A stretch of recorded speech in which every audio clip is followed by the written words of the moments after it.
काँग्रेसला नवसंजीवनी देण्यासाठी रिक्त पदे भरण्याचा निर्धार ॲडव्होकेट अमित कारंडे. काँग्रेस पक्षामधील सर्व रिक्त पदे तातडीने भरून संघटनेला नवसंजीवनी देण्याचा निर्धार करण्यात आला असून जिल्हानिहाय पक्ष अधिक मजबूत करण्यासाठी ठोस पावले उचलली जाणार आहेत, अशी माहिती महाराष्ट्र प्रदेश काँग्रेसचे जिल्हा सरचिटणीस ॲडव्होकेट अमित कारंडे यांनी दिली. ते पुढे म्हणाले की ज्या जिल्ह्यामध्ये काँग्रेस पक्ष संघटनात्मक दृष्ट्या कमी पडत आहे त्या ठिकाणी पक्ष निरीक्षक स्वतः भेट देणार आहेत. स्थानिक पातळीवरील कार्यकर्ते व नागरिकांच्या समस्या प्रत्यक्षात जाणून घेत त्यावर उपाययोजना करण्याचा प्रयत्न केला जाणार आहे. पक्ष केवळ निवडणुकांपुरता मर्यादित न राहता सर्वसामान्य जनतेच्या प्रश्नांवर सातत्याने काम करणारा पक्ष म्हणून उभा राहिला पाहिजे.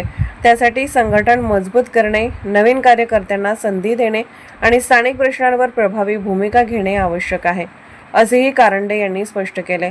या निर्णयामुळे जिल्ह्यात काँग्रेस कार्यकर्त्यांमध्ये उत्साहाचे वातावरण निर्माण झाले असून आगामी काळात पक्ष अधिक सक्रिय आणि जनतेशी जोडलेला दिसेल असा विश्वास व्यक्त केला जात आहे.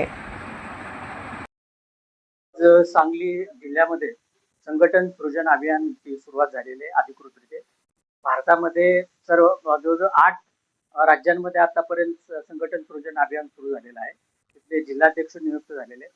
जयपूरच्या अधिवेशनामध्ये एआयसीसीने असा ठराव केला की काँग्रेसची जी संघटना आहे त्याची पुनर्बांधणी करण्याची आवश्यकता आहे. त्यामुळे आता प्रत्येक जिल्हाध्यक्षाचे जे पद आहे ते एआयसीसीचे निरीक्षक दिल्लीवरून येतात, त्यांच्या मुलाखती घेतात, कार्यकर्त्यांच्या ग्राउंडवरती ग्रासरूटवरती जे काम करतात त्या कार्यकर्त्यांची मतं जाणून घेतात, जिल्ह्यातील सर्व नेत्यांच्या मते जाणून घेतात, जे काही स्टेक होल्डर आहेत त्या जिल्ह्यातले, तालुक्यातले, ब्लॉकमधले त्या सगळ्यांची मतं जाणून घेतात. संघटन कसं आपल्याला मजबूत करता येईल त्या दृष्टीने सगळ्यांची विचारविनिमय करतात आणि एकत्र बसून जिल्ह्यासाठी आणि संघटनेसाठी काय योग्य राहील अशा पद्धतीनं निर्णय घेतात. त्याच अनुषंगाने आज सांगली जिल्ह्याचे एआयसीसीचे ऑब्झर्व्हर श्री लक्ष्मीकांतराव थोटासाहेब ते आज सांगली जिल्ह्यामध्ये आले. त्यांनी जिल्ह्यातील सर्व पदाधिकाऱ्यांचा, कार्यकर्त्यांचा मेळावा घेतला. संघटन सृजन अभियान नेमकं काय आहे, ते कशा पद्धतीने केलं जाणार आहे आणि त्यांनी सर्वांना आवाहन केले की तुम्ही माझ्यावर 1 to 1 भेटा, निःसंकोचपणे तुमच्या मनात जे काय आहे ते बोला. संघटन आपल्याला कसं चांगलं करता येईल त्या दृष्टीने आपण काम करूया.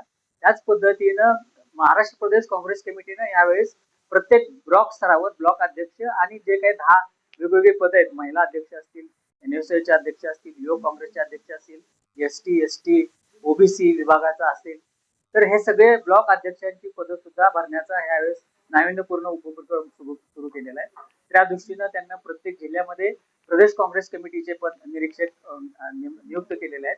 तर सोलापूरच्या खासदार माननीय प्रियंका शिंदे या पीसीसीच्या ऑब्झर्व्हर आहेत. त्यांच्याबरोबर शहरसाठी मला स्वतःला आणि हे अजित दरेकर साहेब जे आहेत पुण्याचे नगरसेवक त्यांचे, तसेच ग्रामीण मध्ये राजेंद्र शेलार आणि दीप्ती चौधरी ज्या की माजी आमदार आहेत आणि पुण्याच्या माजी महापौर आहेत त्यांची नियुक्ती केलेली आहे. तर आम्ही प्रत्येक ब्लॉक मध्ये जाऊन कार्यकर्त्यांची मतं जाणून घेणार आहे. आम्ही संघटन कशा पद्धतीनं चांगलं करता येईल, कार्यकर्त्यांची काय भावना आहेत, त्यांच्या काय इच्छा आहेत हे जाणून घेऊन संघटनेसाठी जे काही योग्य आहे ते वरिष्ठ नेत्यांची चर्चा करून आम्ही त्या पद्धतीने निर्णय घेणार.